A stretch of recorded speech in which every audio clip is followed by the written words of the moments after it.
Joe Rubinstein saw the worst of humanity, and he still believed in the best of it. Colorado's oldest known Holocaust survivor died recently in Loveland. Rubinstein was born in Poland. He was separated from his family, and he spent 5 years doing slave labor in concentration camps. Our producer Nathan Higgins learned about Rubinstein's fierce love of life and his determination to find joy in the world. Nathan talked with an author who knew him well. Joe Rubinstein was a private man. For over 70 years, or nearly 70 years, Joe didn't tell anybody his story because he didn't think anything good could come from it. He finally shared his story with author Nancy Geis. He never saw anyone he knew or loved again. At 20 years old, he was taken from his home and endured the horrors of Auschwitz and other concentration camps. Here's a human being that lost virtually everything a person can lose. He didn't have a home, a country, a possession.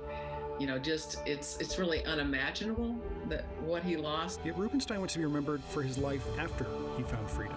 He was a man who saw literally the worst in mankind and human beings, and yet he believed in the best. He loved people, he loved life, and he was truly one of the most joy-filled people I've ever met in my life. He just radiated joy. He never gave up. He never gave up on God or his faith.